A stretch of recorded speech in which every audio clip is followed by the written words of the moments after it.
नमस्ते। भारत का दशकों पुराना एक सपना अब सच होने जा रहा है, Mumbai Ahmedabad high speed rail project के साथ। ये सिर्फ एक ट्रेन नहीं है, ये भारत के इतिहास में एक नया पन्ना लिख रहा है। तो इस प्रोजेक्ट की सबसे बड़ी बात क्या है? वो है समय। सोचिए, आज मुंबई से अहमदाबाद जाने में लगते हैं पूरे 8 घंटे, और इस बुलेट ट्रेन के बाद सिर्फ 2 घंटे, मतलब 6 घंटे की सीधी बचत। जरा कल्पना कीजिए, 8 घंटे का सफर सिमटकर सिर्फ 2 घंटे का रह जाए।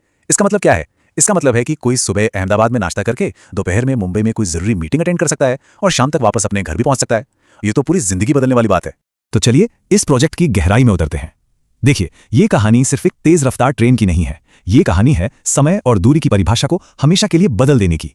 चलिए कुछ आंकड़ों पर नजर डालते हैं। 508 किलोमीटर का लंबा कॉरिडोर, और इस पर ट्रेन दौड़ेगी 320 किलोमीटर प्रति घंटे की रफ्तार से। ये भारत की अभी की सबसे तेज ट्रेनों से दोगुनी से भी ज्यादा स्पीड है। ये आंकड़े बताते हैं कि ये प्रोजेक्ट कितना बड़ा और महत्वाकांक्षी है। तो अब सवाल ये उठता है कि इतनी तेज रफ्तार को मुमकिन कैसे बनाया जा रहा है, और उससे भी जरूरी, इसे सुरक्षित कैसे बनाया जा रहा है। असली कहानी तो इंजीनियरिंग के इस चमत्कार के पीछे छिपी है। इसके लिए भारत ने चुना है जापान की मशहूर शिंकनसेन टेक्नोलॉजी को। ये कोई नई अनटेस्टेड टेक्नोलॉजी नहीं है, ये जापान की वो लेजेंडरी हाई स्पीड रेल प्रणाली है जिसने दशकों से अपनी सुरक्षा, अपनी रफ्तार और अपनी रिलायबिलिटी का लोहा मनवाया है। और जब बात सुरक्षा की आती है तो इसका रिकॉर्ड बस कमाल का है। 1964 से लेकर आज तक शिंकनसेन नेटवर्क पर टक्कर की वजह से एक भी यात्री की मौत नहीं हुई है। 0 फैटालिटीज। ये बात अपने आप में सब कुछ कह देती है। इंजीनियरिंग की बारीकियों को देखिए। ट्रेन की ये जो 15 मीटर लंबी नाक है, ये सिर्फ स्टाइल के लिए नहीं है। इसका डिजाइन किंगफिशर पक्षी की चोंच से प्रेरित है। क्यों? ताकि जब ट्रेन सुरंगों से तेज रफ्तार में गुजरे तो सोनिक बूम यानी जोरदार धमाके जैसी आवाज ना हो। मतलब प्रकृति से सीखकर इंजीनियरिंग का एक बेहतरीन नमूना। सुरक्षा का इंतजाम यहीं खत्म नहीं होता। हम जानते हैं कि भारत के कुछ इलाके भूकंप के लिहाज से संवेदनशील हैं, तो इसके लिए है अर्ली वार्निंग सिस्टम। ये एक तरह का अर्ली वार्निंग सिस्टम है। जैसे ही जमीन में भूकंप की पहली हल्की तरंग महसूस होती है, ये सिस्टम तुरंत हरकत में आता है। सबसे पहले पावर सप्लाई अपने आप कट हो जाती है, फिर इमरजेंसी ब्रेक लग जाते हैं, और नतीजा, भूकंप का असली बड़ा झटका आने से पहले ही ट्रेन सुरक्षित रूप से रुक जाती है। चलिए अब बात करते हैं एक और इंजीनियरिंग मास्टरपीस की, भारत की पहली अंडर सी रेल टनल। जी हां, समुद्र के नीचे से गुजरने वाली रेल सुरंग। ठाणे क्रीक के पास बनने वाली इस सुरंग का एक हिस्सा, लगभग 7 किलोमीटर लंबा हिस्सा, सीधे समुद्र के नीचे से गुजरेगा। 7 किलोमीटर अंडर द सी। ये सच में एक बहुत बड़ी इंजीनियरिंग चुनौती और उपलब्धि है। देखिए, 320 की स्पीड पर आप वो पुराने पत्थर वाले ट्रैक इस्तेमाल नहीं कर सकते। क्यों?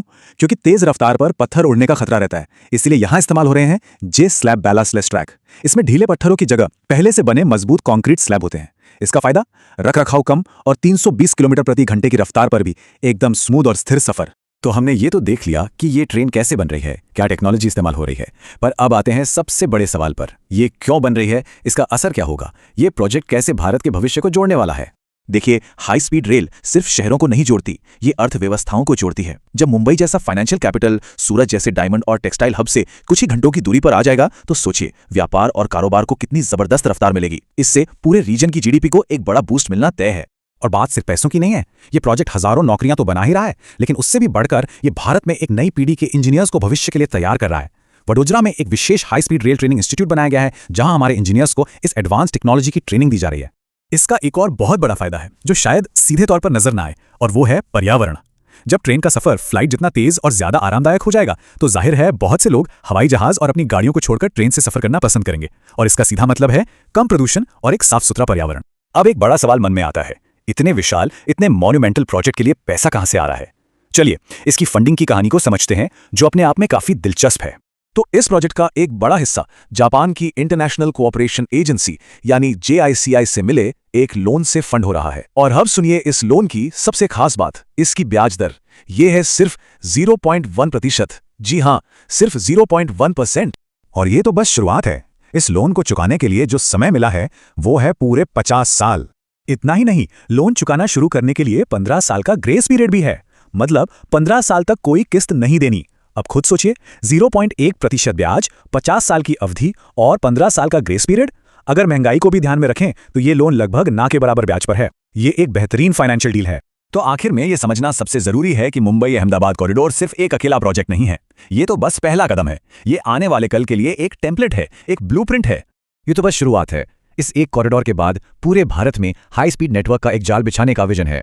दिल्ली से वाराणसी, मुंबई से नागपुर, दिल्ली से अहमदाबाद, और ऐसे ही कई और कॉरिडोर पाइपलाइन में हैं। ये एक राष्ट्रव्यापी हाई स्पीड क्रांति की नींव है। और इस पूरी कहानी का सबसे बड़ा हासिल क्या है? वो सिर्फ एक रूट नहीं है, बल्कि वो टेक्नोलॉजी है। भारत सिर्फ जापान से ट्रेनें नहीं खरीद रहा, बल्कि उस टेक्नोलॉजी को सीख रहा है, उसे अपना रहा है। ये एक टेक्नोलॉजी ट्रांसफर है जो मेक इन इंडिया को असली ताकत देगा, ताकि भविष्य में भारत अपनी हाई स्पीड ट्रेनें खुद बना सके। तो कुल मिलाकर यह प्रोजेक्ट एक बात साफ करता है कि किसी भी देश को विकसित बनाने की नींव उसका आधुनिक इंफ्रास्ट्रक्चर ही होता है। ये सिर्फ एक ट्रेन नहीं है, ये नए भारत की नई सोच और नई रफ्तार का प्रतीक है।